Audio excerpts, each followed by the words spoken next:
Hello,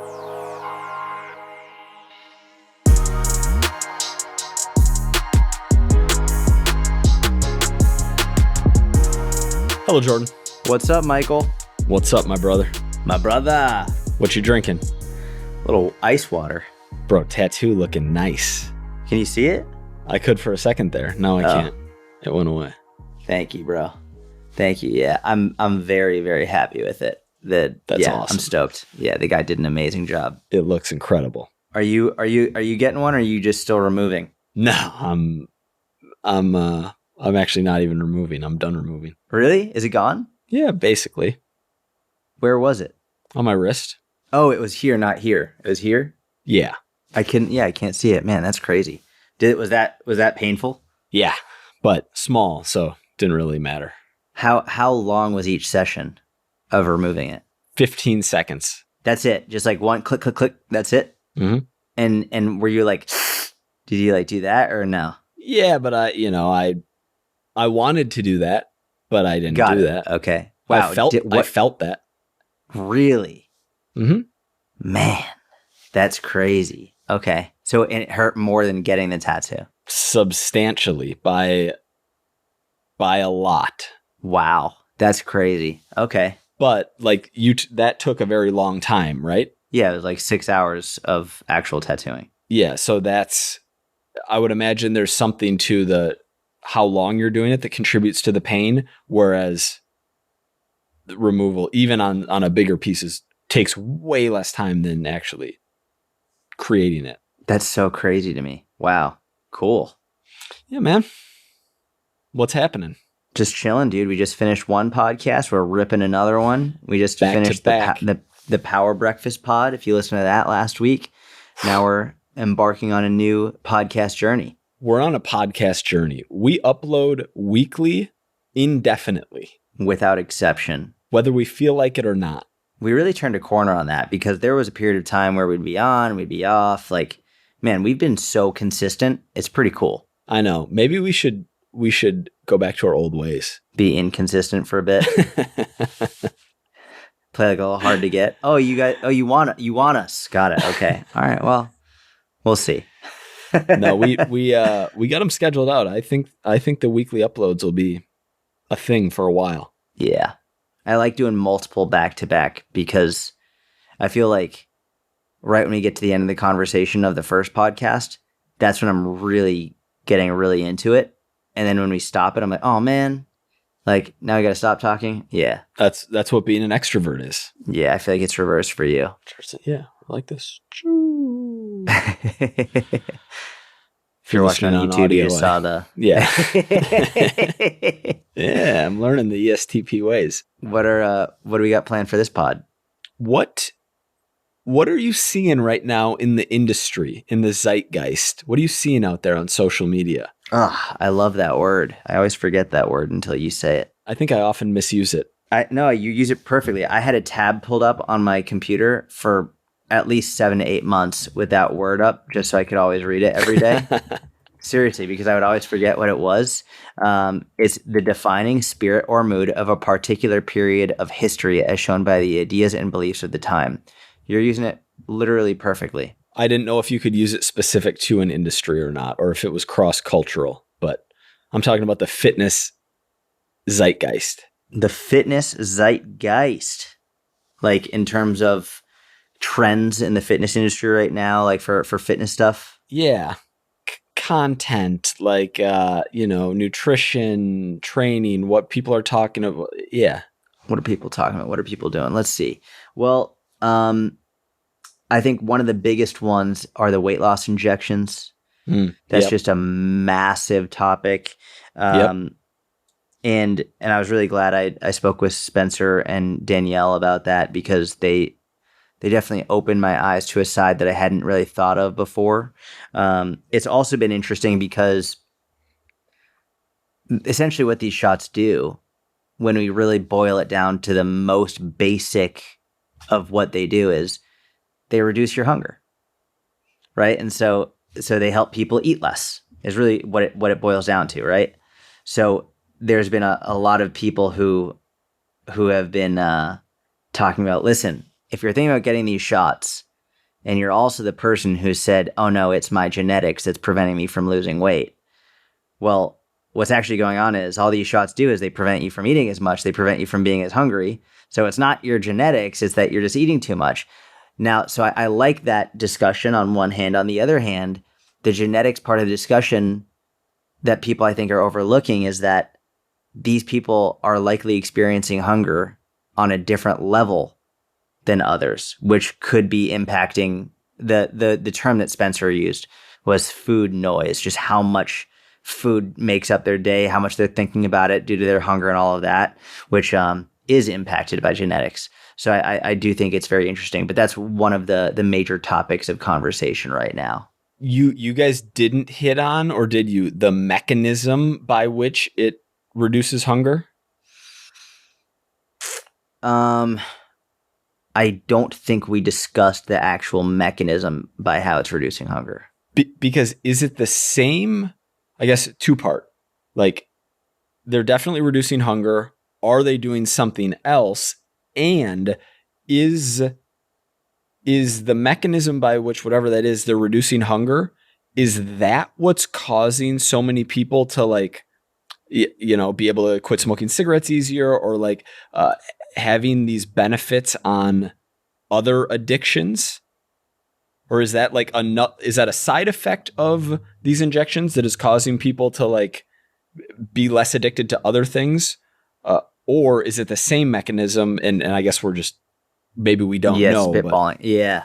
I don't know. I want to do a part 2 with them. That was, I think, one of the most interesting parts of the entire conversation to me, was how they've noticed that it's also helped people improve their behaviors around impulsive choices, where they're noticing that people are making fewer poor decisions impulsively when they do this, whether it's drinking, whether it's smoking, any of these things. Which I don't know if they know the mechanism by which this is happening or what, but that to me was like really incredible to hear, because it's more than just weight loss. I would imagine that some of the worst decisions that people make in regard to their health and their life are impulsive decisions. And so hearing that, it would be interesting to see on a genetic level who is more impulsive, who is less impulsive. Why are some people more or less impulsive? Is it genetic? Is it upbringing? Is it just, who knows, right? So that I think for me was one of the most interesting things that I was able to take away from it and open my eyes to a more holistic perspective of them. The only known downside right now is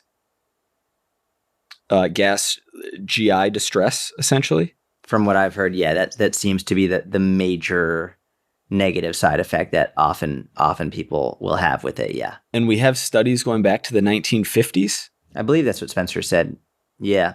I think that was early on in the podcast what he was talking about, yeah. Mm-hmm. I have not reviewed these studies, but he's the obesity medicine specialist. This is what his career and degree is in, so I do trust him on that. But I do need to do my own research. And I know some voices have talked about like the risk of losing lean mass. But if you're strength training consistently and if you're getting enough protein in, you're not losing more lean mass than someone who isn't taking these injections. Correct. No, absolutely not. Yeah, that was what Spencer commented on a Tia's post about. And he was like, you're completely fear-mongering around this. That's not substantiated. It's not supported in the literature whatsoever. And as long as you're strength training and eating protein, like, you're not going to see an excessive loss of lean mass. Interesting. Okay.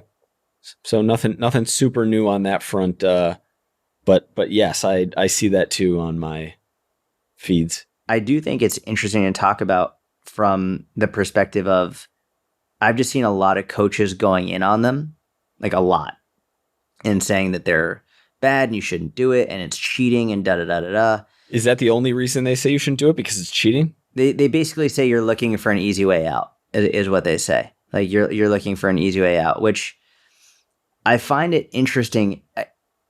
I think this is a really good example for all coaches to be very cautionary about talking about things that you don't know about, especially when it comes to something like this. In terms with authority.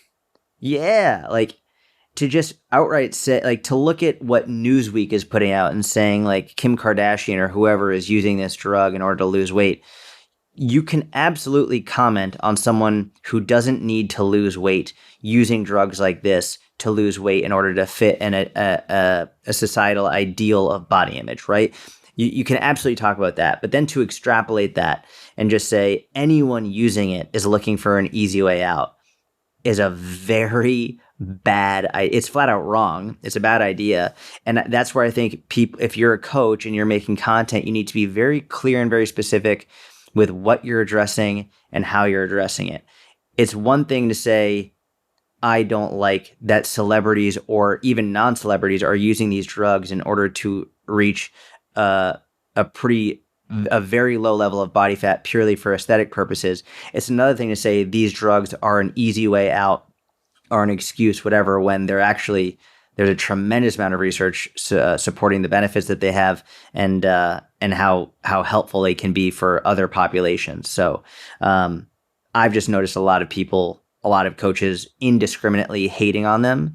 Mm-hmm. And it was very interesting for me after I posted the podcast. Dude, I got so many messages from people who are using them, considering using them,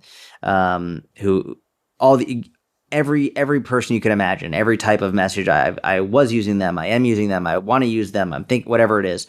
And to have them listen to a podcast with Dr. Spencer and Dr. Bellardo with a much more science-backed perspective, it was very cool to hear, especially because I think that if I just went on my page and started indiscriminately hating on them, I don't think those people ever would have felt comfortable enough to tell me that they were using them or were considering using them, because there is so much hate around them, which is another thing to consider, where if you're being super judgmental, especially around something that you don't fully understand, you're going to be pushing people away who might have wanted to come to you for help.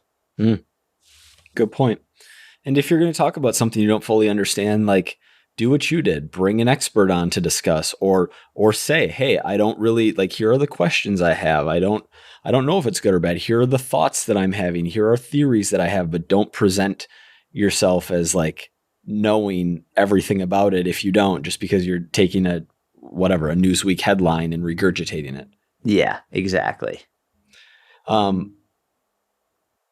it's also interesting because in the coming years, I would imagine if we have a significantly higher population taking them consistently, what may end up happening is we do find more potential downsides, but do those downsides outweigh the difference between someone being 55% body fat to 25% body fat? Like, correct. Right? Because we know what having a healthy body fat percentage, all else equal, does for someone's longevity and long-term health. And whatever the downsides are they really, if they exist and whatever they are, do they really outweigh the benefits that losing all that weight have? Yeah, 100%. Probably not. We'll find out, but it's interesting to think about. I also think one of the common negative things that people will spout about is like that you need to take it forever. You need to be on it forever. And I always find this hilarious when people use that as a justification why something is bad. Because the same people who are saying this, they take creatine every fucking day. They have their protein powder every fucking day. They have their whatever it is, they do it every single day. It's like, okay, well, if this drug does not give someone gastric distress, if this drug does not cause this person any harm or issues and is only helping them in their health, why the fuck does it matter if they need to take it every day? You take shit every day too. So I can play devil's advocate here. I see what you're saying. Are there non-injectables available now, or are those what's coming soon? Like, this is coming in pill form soon? I'm not sure, to be honest. I don't know if it's the exact same thing. I'm almost you don't certain. Inject every day. Some of these injections are like once every 10 days or once every like 2 weeks or something. It's not an injection every day for all of them. I think there is some validity to that argument. But I'm going specifically to like TRT and reasons that I've thought about or wanted to or not wanted to myself. But TRT is totally different in terms of there could be real side effects with that, whether it's infertility or any number of other things. I'm the only comparison I'm making is the argument that you have to do it for the rest of your life is a barrier to wanting to start. I agree with that. I just don't think it's enough. If someone is taking creatine every day or taking protein powder on a very consistent basis, and then they're using the argument, well, like, oh, it's bad because you have to, like, you have to take it every day. It's like you're nullifying your own argument because you take shit every day too. And not to mention, there's gastric distress with creatine for a lot of people as well. So then, like, it's a separate discussion. I just don't think people realize that when they're saying, oh my God, you have to take it every day, that when they're also doing things that they're taking every day that they don't need to take, it's like you're nullifying your own argument. I don't think that's enough of a reason to say that it's bad just because you have to consistently take it. It's definitely not enough of a reason to say that it's bad. It is something to consider, though. What I really don't like is the arrogance of a, 23-year-old single dude, and I'm singling this person out because I could have seen some of me in that person years ago. Mm-hmm. Thinking like, I earned it. Like I built this muscle and lost this weight and got this, and I did it naturally and I did it the right way. And if you don't do it this way, it's cheating. But not having any kind of comparison to the lifestyle of someone who, has 3 kids, works 2 jobs, like struggles with XYZ issue that you don't even know about, has potential like things that have happened to them in their life where maybe they end up using food as an outlet, who's older, who's in like a position where it's more difficult for them for whatever reason, lifestyle, schedule, etc., to make fitness a priority. And it's like, oh, you should, like, it's cheating if you use this. Right. It's not a, I don't even know what I'm trying to say. I'm not a fan of that argument or that it's a narrow-minded way of looking at what's going on. It's false. Like, cheating for what? This isn't a sport. It's not a competition. We're just trying to live longer and be healthier. And if this is going to help them do that. Yeah. I do think that if you are 13% body fat and you want to be 6% body fat and you've been struggling to get below 10% and you keep trying, but then you end up binging, but like you really want to get that lean. And so you're like, oh, this is going to blunt my hunger so that I can finally get to 6% body fat. That seems like a bad reason to take this. But yeah, I have a client. How tall is he? He's either 6 foot or 6'1", I believe. 270. And within the last few weeks, his doctor put him on Ozempic. And so that's my first coaching client who's taken them that I know of. I'm pretty sure it's the first.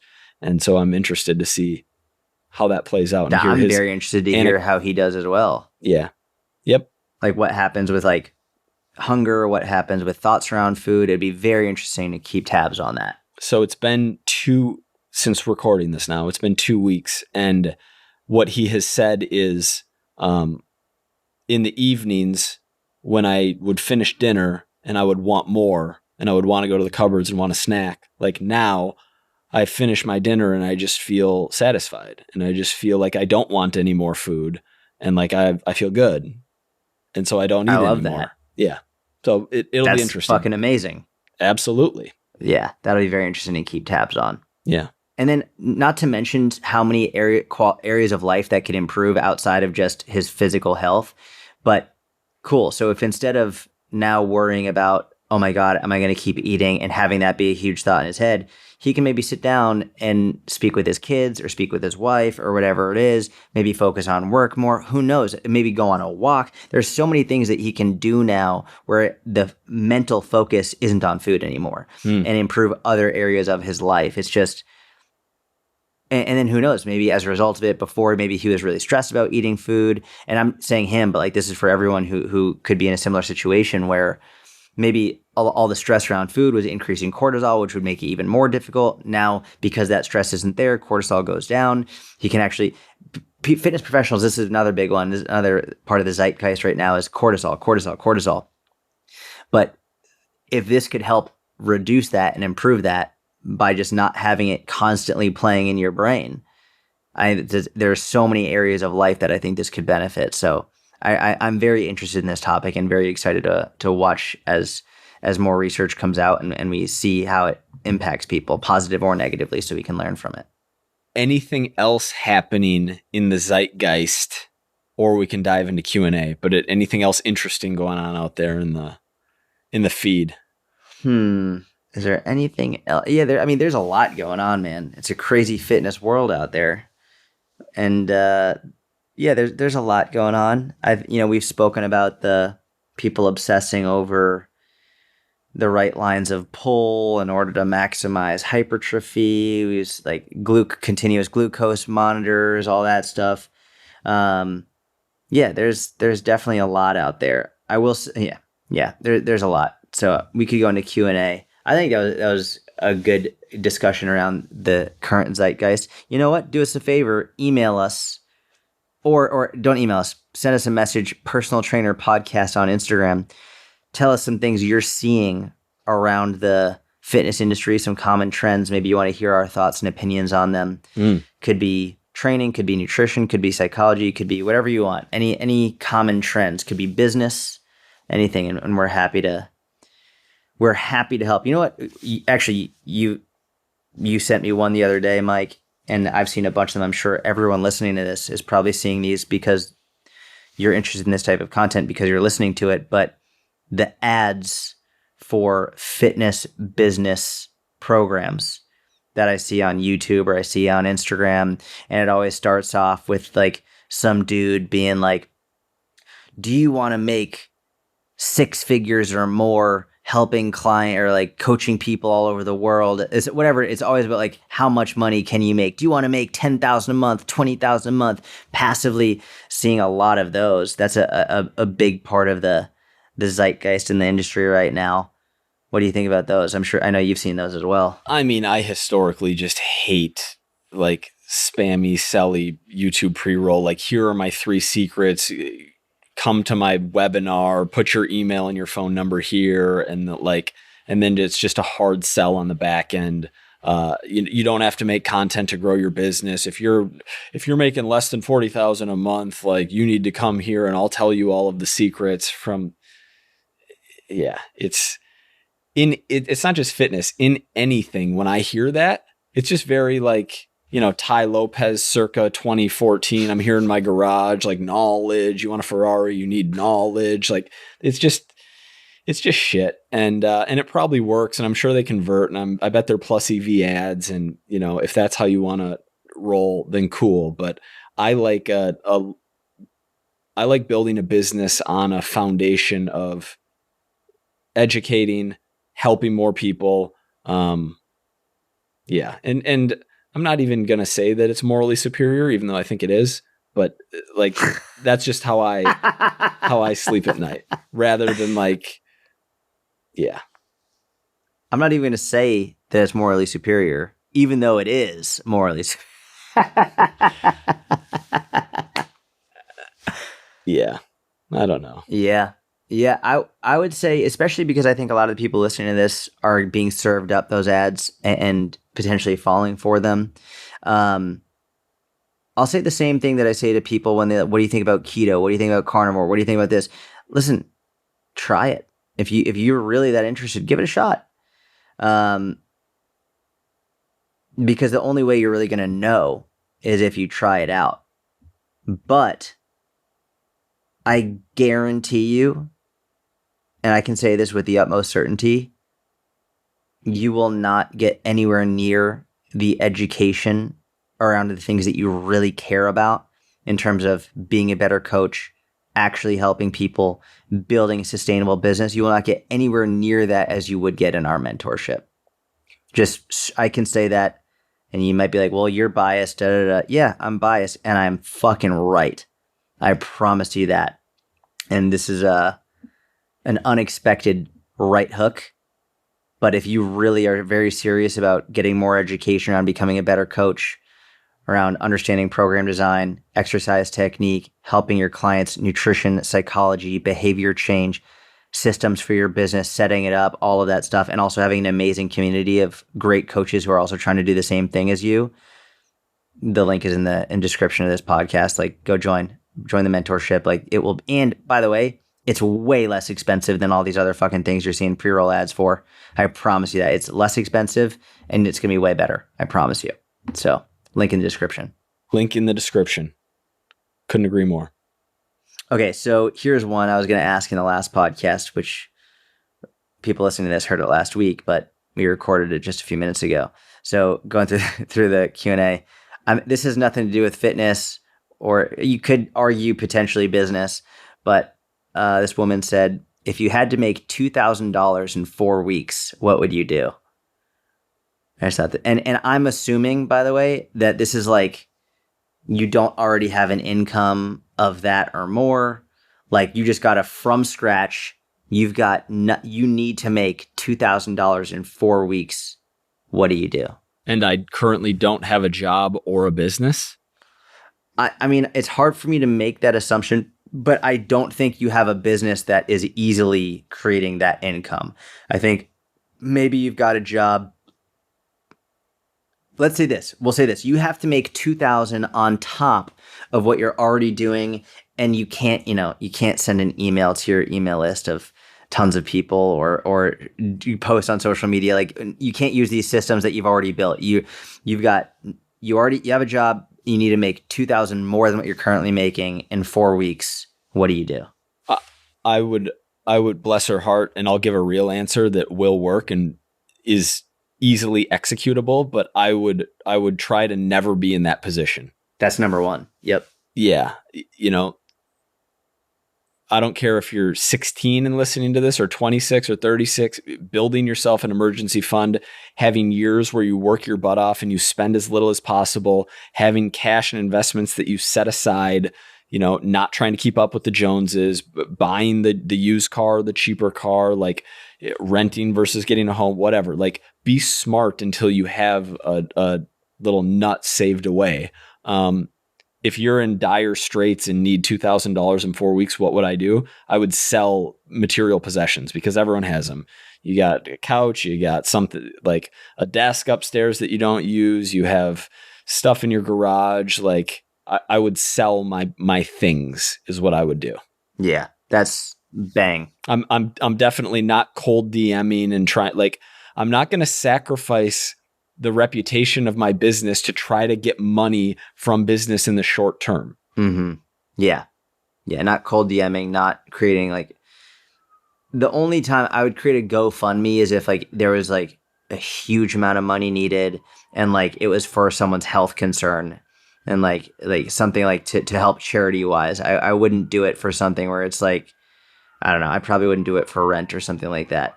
If it's for rent, then you need to downgrade, get a smaller place, and live on less amounts of money. But I think you're 100% right. And the number one answer is, it's the same answer I would give to someone who's like, if I want to lose 30 pounds in 4 weeks, what do I do? Well, I wouldn't try and do that. I would, remove that timeline and just do it more sustainably and healthily, and put yourself in a position where you have much more time and you don't need to rush to do it.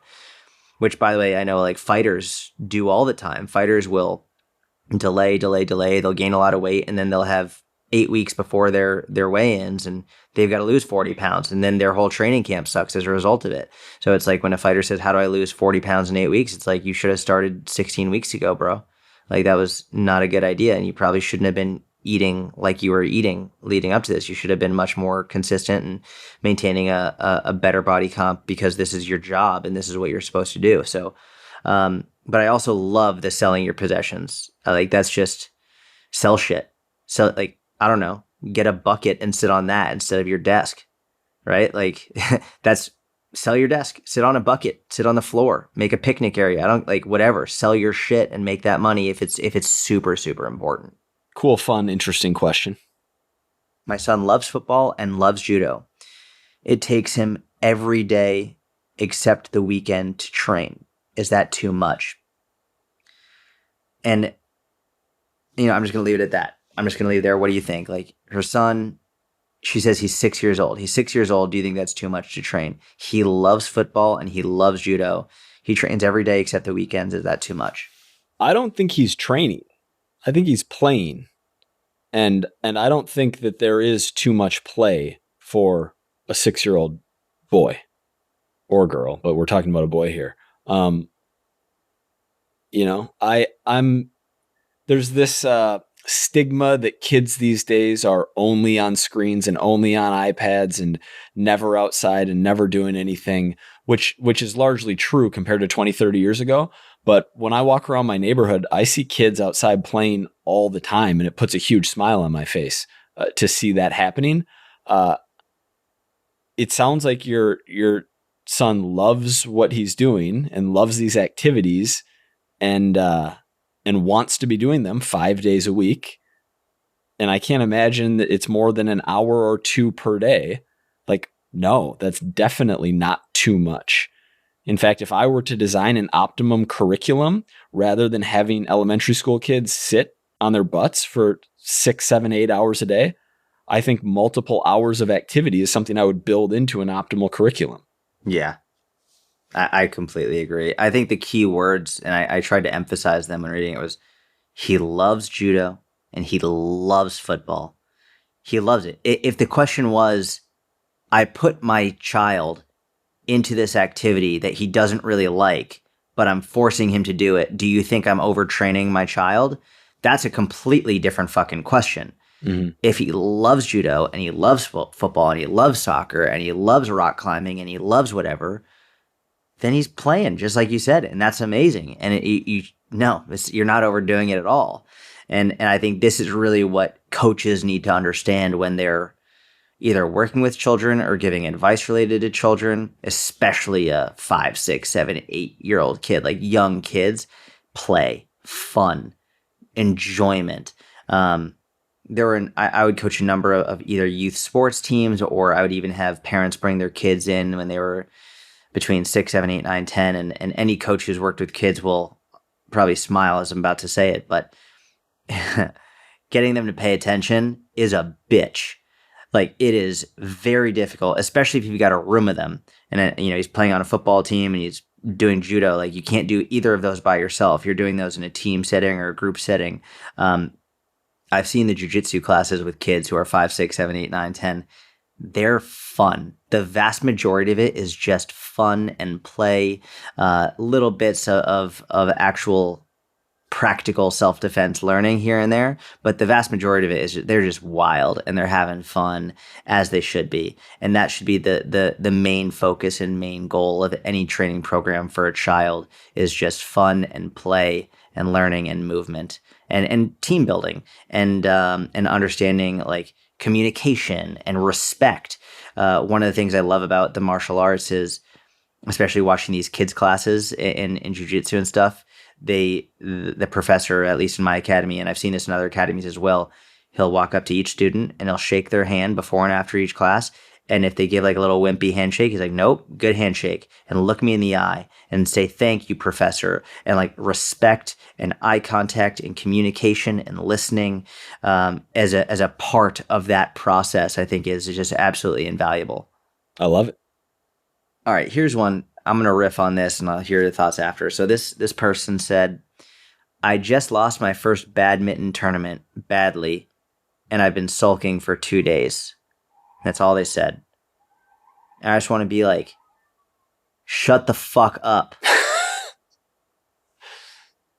Like, you're sulking for 2 days because you lost your badminton tournament? Come on. Like, you play badminton because it's fun. You play badminton because you want to go have fun and you enjoy it, and because maybe it's exercise, but you're going to sulk for 2 days. You're an adult and you're going to sulk for 2 days because you lost your, I'm going to say it again, badminton tournament.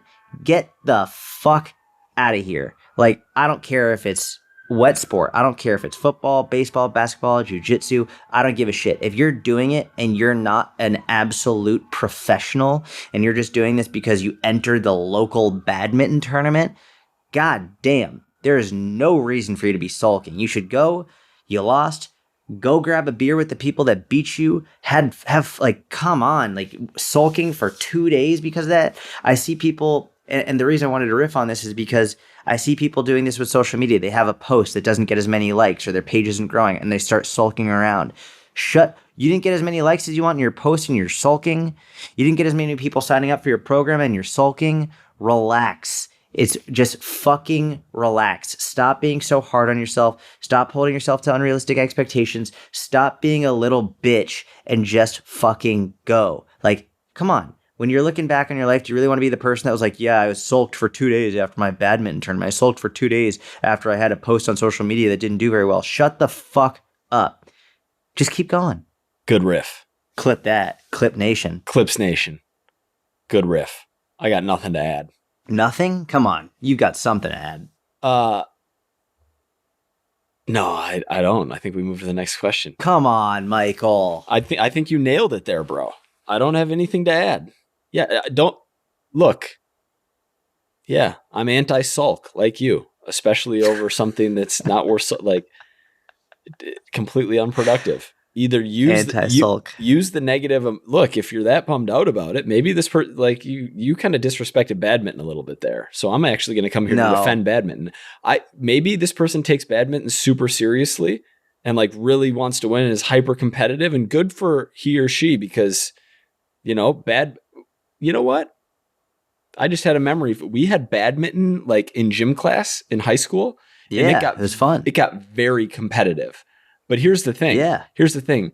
If you're taking it that seriously and you're pissed when you lose, then you take the negative emotion and you go sneak into the court in the middle of the night and you go practice your serve for like 4 straight hours. Like sulking doesn't accomplish anything. And to be fair, I said every sport. I didn't just say badminton. I know, but I think badminton is just like funny. You course corrected, but early on you're like, badminton? You're badminton? Dude, it's funny. It's one of those words that like, you know how stand-up comedians, they'll try and find the exact word that will get the most laughs, like the exact word that like is the funniest thing. Mm-hmm. And there could be multiple synonyms and multiple different things, but there's one word that will just hit in a certain way. Badminton was that word. There's like it was a toss-up. It was like it just gave it to me. It's like you're gonna sulk for 2 days over badminton. It wouldn't hit if I was like 2 days over a football game. Football game doesn't hit the same way as badminton does. I hear you. And you got that stand-up comedy in your blood. All right, this is a good one. You're gonna like this one. Last question. Apart from fitness, what routines make you happy / improve your mental health? Meditation. Do you meditate every day? Historically, no. I've had good streaks and good periods. I'm in a solid-ish period for the last, 10 to 12 days or so, which isn't much to write home about. Nice. How do you meditate? What do you do? I sit on my butt and close my eyes, and I repeat the same word over and over again for 20 minutes, and I try to do that twice a day. Do you think about anything or just that word? Just the word. Wow. Do you ever notice your brain like going elsewhere? Do I ever not notice my brain going elsewhere? Yeah, constantly. In 2016, I remember having a few sessions where I was like zen, like real feeling elevated and feeling something kind of different. But no, I'm constantly thinking about things, and then I just bring my focus back to the word, which is actually good practice at using that mechanism of like distraction, but no, come back to the task at hand. Well, I'm distracted, come back to the task at hand. Because people get frustrated, they judge themselves, they think they're doing a bad job because they're having thoughts. Everybody has thoughts. Like it's not, you're not meditating to be the best meditator.